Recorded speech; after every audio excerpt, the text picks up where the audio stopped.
안녕하세요. 구름이입니다.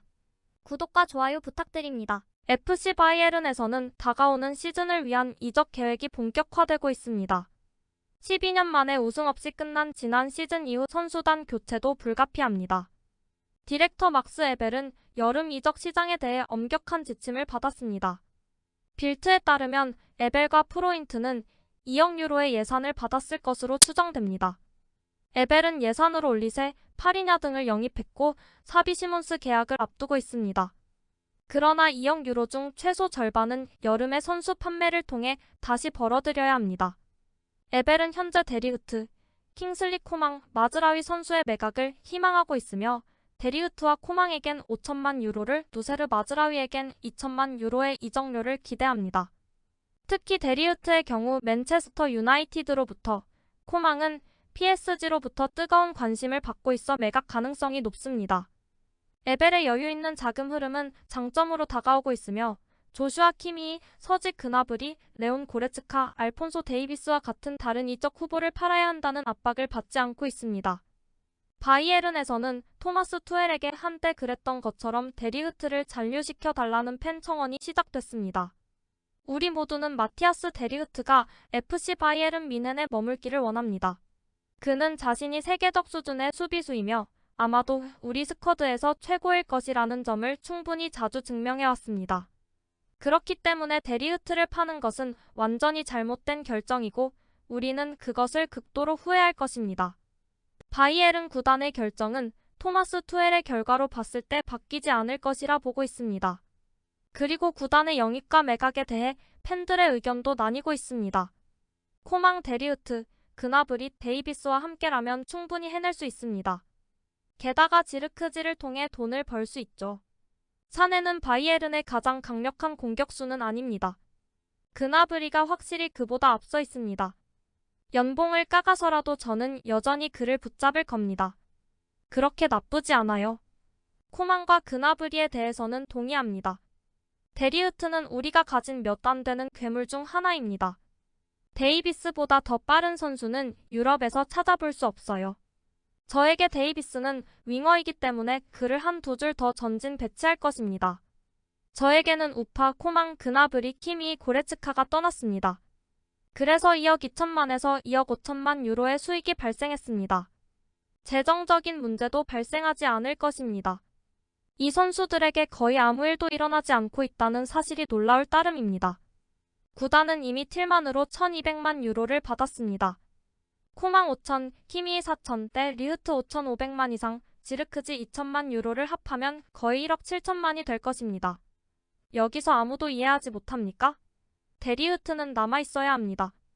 코망, 김민재, 우파메카노, 키미이를 팔아야 합니다. 데리흐트는 바이에른 최고의 수비입니다. 에벨과 프로인트, 경영진은 교체되어야 합니다. 그들은 최고의 선수들을 팔고 싶어하고 축구에 대해 전혀 모릅니다. 바이에른이 DFB 컵과 챔피언스 리그에서 일찍 탈락하고 다시는 독일 챔피언이 되지 않는 것을 볼 수 있습니다. 에벨과 프로인트가 지금까지 해온 것처럼 계속한다면 지난 시즌과 같은 일이 일어날 것입니다. 데리흐트가 떠난다는 사실을 아직도 이해하지 못하시나요? 축구에 대한 전문 지식이 있다면 이해할 수 있습니다. 2023-24 시즌의 수치를 보세요. 데리흐트는 경합 승률 59%의 가장 느린 센터백일 뿐만 아니라 현재 바이에른과 계약 중인 센터백 중 태클이 세 번째로 나쁜 선수이기도 합니다. 22-23 시즌의 경합 승률을 보면 여기에서도 블린트가 있었기 때문에 데리흐트가 꼴찌에서 3위에 그쳤습니다. 반면 데리흐트가 바이에른의 센터백 중 가장 많은 돈을 버는 선수라는 점을 고려하면 앞뒤가 맞지 않는 이야기입니다. 이 통계로는 아무것도 얻을 수 없습니다. 데리흐트는 바이에른에서 단연 최고의 센터백입니다. 이 사실을 모르는 사람은 축구에 대해 전혀 모르는 사람입니다. 그는 바이에른에 열광하며 경기에 나설 때면 항상 그 자리에 있습니다. 그는 실수를 하기도 하지만 아주 드물게 코너에서 매우 위험하고 센터백이 해야 하는 것처럼 후방에서 클리어합니다. 그의 스피드가 걱정되나요? 센터백에게는 그런 건 필요 없어요. 그는 항상 중요한 경기에서 자신을 증명해왔고 우파메카노는 말할 것도 없고 김민재도 마찬가지입니다. 그나브리는 남는 것도 개인적으로는 좋다고 생각합니다. 구매자가 있으면 내주어야 하겠지만요. 다음 시즌에 우리에게 좋을 것이라고 상상합니다. 그는 건강합니다. 그나브리는 유럽 선수권 대회에 출전하지 않아 정식 훈련 시작을 3주 앞두고 이미 훈련을 시작했다. 나는 코망에게 떠나라고 팁을 주고 있어요. 우호적으로 그리고 수용 가능한 가격이기를 바랍니다. 아마 4,500만쯤 되지 않을까요? 키미이는 이해관계자가 있습니다. 그는 내년에 30세가 됩니다. 그리고 무료 이적에 도전할 것이라고 생각하지 않습니다. 2년 전에는 그를 통해 1억 유로를 받았을 수도 있습니다. 현재는 5천만 이상을 얻을 것이라고 예상합니다. 저는 여전히 데리흐트가 잔류하기를 바라고 있습니다. 그러나 징후는 강화되고 있습니다. 안타까운 일이지만 그래도 5천만 이하로는 팔지 않을 것 같아요. 만약 데리흐트가 남게 된다면 우파는 아마도 떠날 것입니다. 마즈라위나 보이의 매각 가능성도 배제할 수 없습니다. 저는 마즈라위에게 돈을 걸고 싶습니다. 이미 틸만으로 1200만 유로와 카바다이를 통해 100만 유로의 수익을 냈습니다.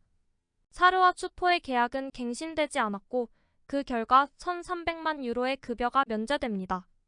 그리고 연봉에 관해서는 절대적인 최고 수입자인 2000만 유로의 뮬러와 2100만의 노이어가 아마도 마지막 시즌에 돌입한다는 점에 주목해야 합니다. 급여 예산 문제는 큰 드라마 없이 저절로 해결될 것입니다. 다시 한번 말씀드리자면 저는 재정적인 논쟁은 이해할 수 있지만 클럽의 새로운 경영진이 마티스를 대하는 방식은 도덕적으로 비난받을 만한 일입니다. 특히 팬들의 감정을 고려한다면 더욱 그렇습니다. 무슨 일이 일어나든 우리 클럽에 대한 제 관점은 돌이킬 수 없을 정도로 바뀌었습니다. 저는 클럽이 자체 가치에 부응할 것이라고 생각했지만 모든 수비수 중 가장 인기 있는 젊은 선수를 대하는 방식과 키미이를 대하는 방식을 고려하면 우리 클럽은 이미 받고 있는 것보다 더 크고 직접적인 비판을 받을 만합니다.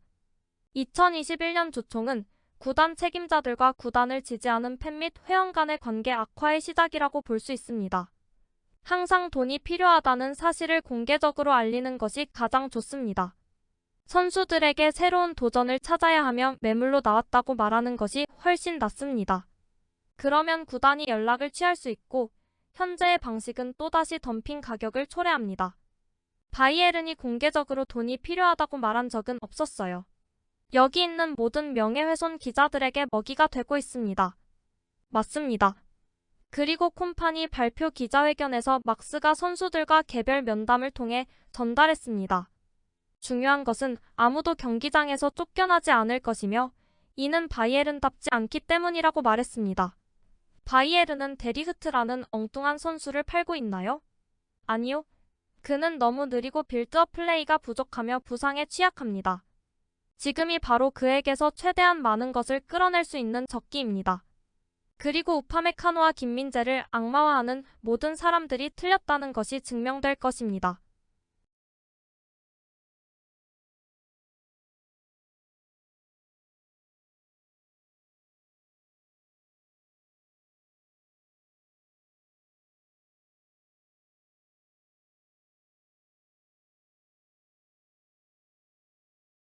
구독과 좋아요는 제작하는 데 큰 힘이 됩니다.